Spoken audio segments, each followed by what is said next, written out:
सबको लगता है। पुराना आईना। मैंने कहा था योग्यता, हम अपना बच्चा खो देंगे, पर तुम्हें ही चाहिए था यह आईना। कर दिया तुमने हमें बर्बाद, छीन लिया तुमने मुझसे मेरा बेटा। आज से तुम मेरी पत्नी नहीं। एक बड़ा सा घर जिसमें हर तरफ सिर्फ लाल रंग की धीमी रोशनी जल रही थी, और घर से आ रहा था तो विलाप का शोर, जहां एक शीशे के सामने बैठकर जोर जोर से मिहिर अपनी पत्नी को कोस रहा था। फर्श के चारों तरफ खून और किसी बच्चे के शरीर के कटे हुए अंग पड़े थे। मैं जा रहा हूं योगिता, मैं जा रहा हूं इस घर और तुम्हें त्याग कर। ये कहकर मिहिर घर से बाहर चला जाता है और अपने पति के पीछे भागती हुई योग्यता भी उस घर से बाहर चली जाती है, और दोनों फिर कभी नहीं लौटते। और उस घर में लग जाता है एक बड़ा सा ताला। 5 साल बाद उस घर में एक परिवार आता है। और रौनक, पापा की हेल्प करो सामान अंदर लाने में। रौनक बाहर गाड़ी के सामानों को अंदर लाने को चला जाता है और प्रीति फोन पर बात करने लगती है। हाँ रेणुका, आ गए हम अपने नए घर में। बस शिफ्टिंग का काम चल रहा है। शिफ्ट होते ही मैं तुम्हें फोन करूंगी, फिर साथ में खूब मजे करेंगे। एक बात को प्रीति, कहना तो नहीं चाहिए, पर जिस जगह तुझे घर मिला है ना, और जिस रेट में, मुझे तो कुछ गड़बड़ लग रही है। कल ना मैं एक ब्रॉडकास्ट देख रही थी और मैंने देखा कि जहाँ तेरा घर है, पहले वहाँ किसी हाँ, वहाँ कोई मरा था। अरे भाई, मेडिकल करना है आगे तुझे, और तेरे दिमाग से ये बकवास ही नहीं निकलती। ऐसी कोई जगह नहीं है जहाँ किसी की मौत ना हुई हो, समझी? अपने नए घर में सामानों को एडजस्ट करते करते शुक्ला परिवार को रात हो जाती है, और तभी अपने हाथों में एक बड़ा सा शीशा लिए बाहर से रौनक आता है।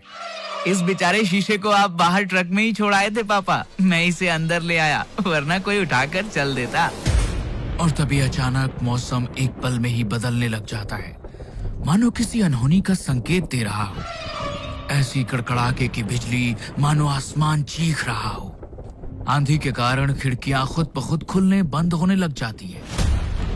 जोर से खिड़कियों के बंद होने के कारण उनके शीशे को टूटता देख प्रीति खिड़कियों को बंद करने के लिए भागती है, और उसी में एक खिड़की उसके हाथ पर बंद हो जाती है।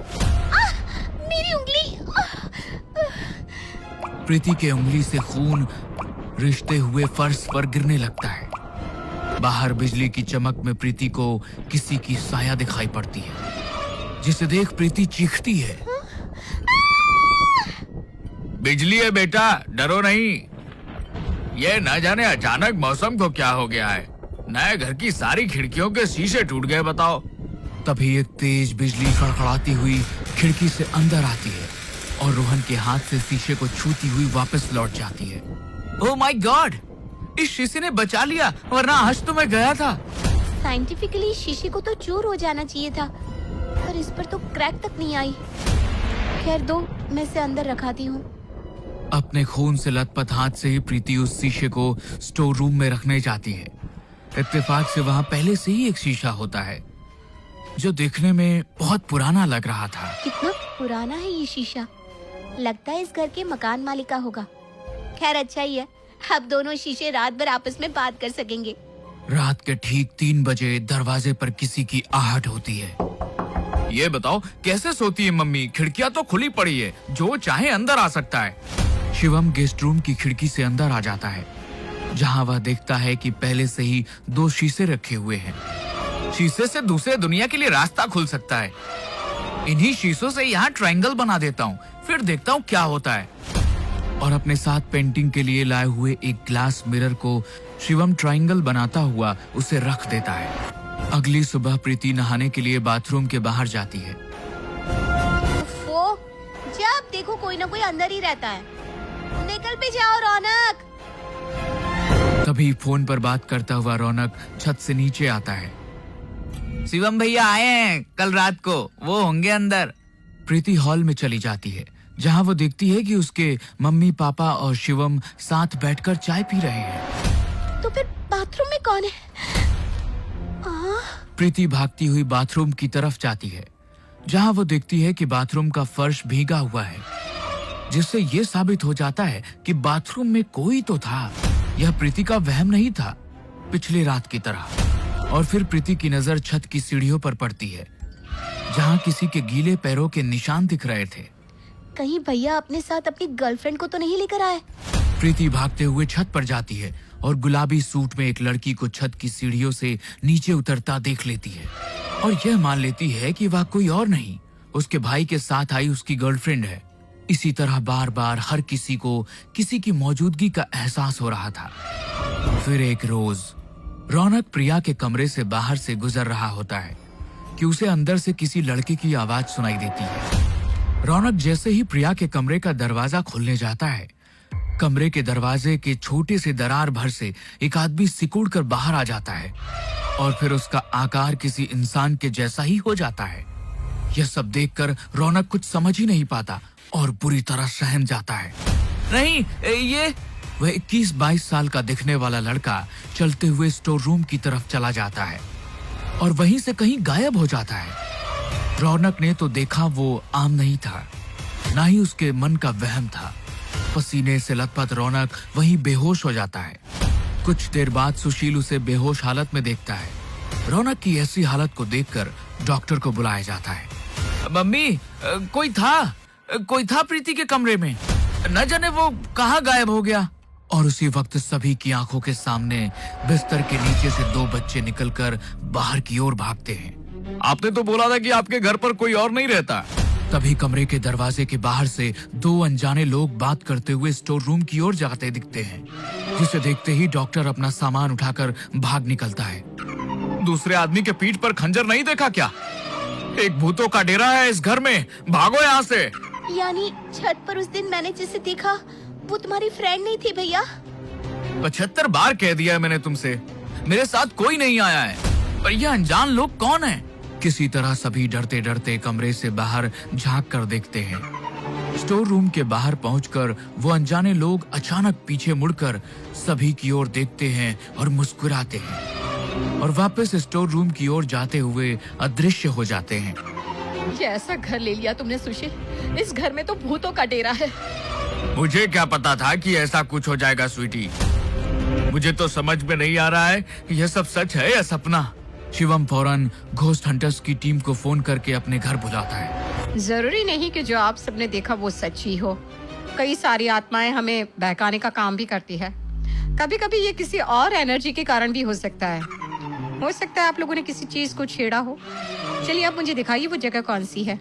सभी वृंदा के साथ स्टोर कमरे के बाहर पहुंचते हैं, जहां वृंदा पहली बार स्टोर रूम का दरवाजा खोलती है, जहां शीशे से कभी कोई अंदर तो कभी कोई बाहर आता जाता देखा जा सकता था।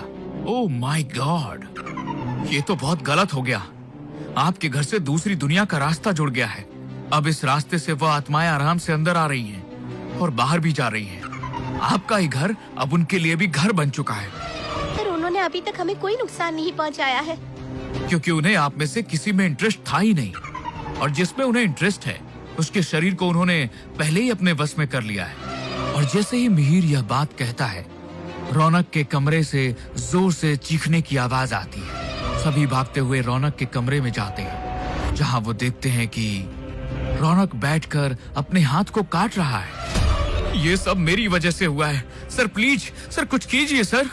हम भगवान नहीं है Shivam, he is totally in their control. Vrinda, machines लाओ, हमें उनकी आवाजें रिकॉर्ड करनी है। क्यों बे, अब किस भाषा में बोलूं? देना अपने चीथड़े, उसे खा लूं। रौनक पूरी तरह उनके कंट्रोल में है और ना जाने उसके शरीर में अभी कितनी सारी आत्माएं घर बना बैठी हैं। पर ये सब हुआ कैसे? मैंने ही किया था वो ट्रायंगल क्रिएट। कुछ चीजें कोइंसिडेंस नहीं होती। स्टोर रूम में रखा हुआ एक शीशा पहले ही किसी दुनिया के अंश से जुड़ चुका था, और जैसे ही इत्तेफाकन वहां 2 और शीशे पहुंचे और एक ट्रायंगल बन गया, वहां खुल गया दूसरी दुनिया का द्वार। मैं अपने बेटे को कुछ नहीं होने दूंगी, चाहे उसके लिए मुझे कुछ भी करना पड़े। बताइए सर, मैं क्या करूं? तभी अपनी आवाज में रौनक कहता है, मुझे जाने दो मम्मी, मुझे जाने दो, वरना तुम सब मारे जाओगे। भैया है ना तुम्हारे पास? इस गलती का कहीं न कहीं मैं भी तो जिम्मेदार हूँ। एक शीशा मैं भी तो बाहर से लाया था। यह कहकर रौनक वापस से पागलों जैसी हरकतें करना शुरू कर देता है और बेड से कूदकर भागता हुआ सीधा स्टोर रूम की ओर चला जाता है। सभी उसके पीछे भागते हैं कि सभी की आंखों के सामने शीशे के रास्ते रौनक दूसरी दुनिया में पहुंच जाता है। रौनक, रौनक। अपने बेटे का नाम पुकारती हुई स्वीटी जैसे ही शीशे तक पहुंचती है, शीशा चकनाचूर हो जाता है। एक एक कर तीनों शीशे टूटकर चकनाचूर हो जाते हैं। उसने बंद कर दिया है वह रास्ता जो सिर्फ उस दुनिया से ही बंद किया जा सकता था। अब आप लोगों को इस घर को जल्द से जल्द छोड़ना चाहिए, क्योंकि वहां से आई कई आत्माएं इसी घर में ही फंसी रह गई हैं। अभी तो अशांत हैं, पर जिस वक्त उन्हें वापस जाने का रास्ता नहीं मिलेगा, वह आपके शरीर को अपना घर बनाना चाहेंगे। कैसा बापू हूं मैं जिसे अपने बेटे का शरीर जलाने तक का नसीब नहीं हुआ। घोस्ट हंटर्स फौरन शुक्ला परिवार को घर से बाहर भेज देते हैं। उस दिन के बाद से कभी शुक्ला परिवार ने अपने घर आईने नहीं रखे, क्योंकि उन आईनों में उन्हें दिखता है तो अपना रोता बिलखता रौनक।